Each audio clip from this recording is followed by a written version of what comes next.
Hello everyone. Next ఏంటనుకుంటున్నారా? ఏమీ లేదండి, మా ఇంట్లో వినాయక చవితి పూజ ఎలా జరిగిందో చూపించాలనుకుంటున్నాను.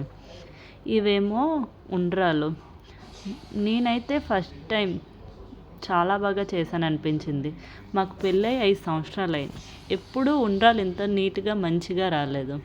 ఈసారి అయితే చాలా మంచిగా, ఏ ఉండ్రాలు కూడా ఇరక్కుండా మా అక్క దయ వల్ల వాళ్ళ అత్తగారు మంచిగా ఎలా ఏమి చేయాలో, ఎలా క్వాంటిటీ చేయాలో చెప్పారు. ఇదైతే కలగాయ కూర.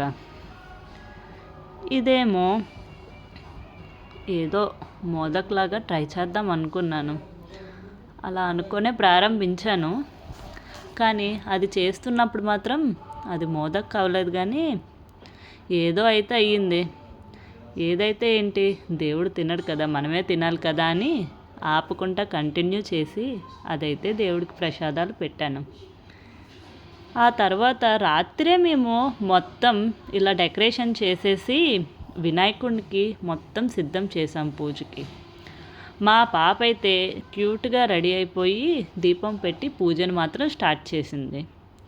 మా హస్బెండ్ పంచ కట్టుకొని చక్కగా కండువా వేసుకొని ఈ పనంతా నేనే చేసి మొత్తం వీడియోస్ అన్నీ నేనే తీశాను అని చెప్పుకోవడానికి మాత్రం మంచిగా రెడీ అయ్యి పూజ ముందు మాత్రం కూర్చొని పూజ మాత్రం ప్రారంభించి అలా చేస్తున్నాం. మా పాప అయితే ఉందండో చాలా చుక్కలు చూపించింది ఈసారి పూజలో మాత్రం. అస్సలు పూజ ప్రశాంతంగా చేయనివ్వలేదు. అలా తిరుగుతూ అది కావాలి ఇది కావాలి అని పేచీ పెడుతూ మాత్రం చేసింది. ఈ పిల్లలతో పూజ అంటే చాలా కష్టమండి.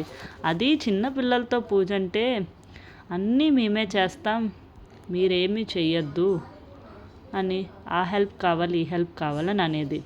కానీ లాస్ట్కి ఏదో అయ్యి మేము మాత్రం పూజ కంప్లీట్ చేసి ఇలా నిమజ్జనం కూడా చేసేసాం. మా పాప మాత్రం ఫుల్ హ్యాపీ ఆఫ్టర్ నిమజ్జనం.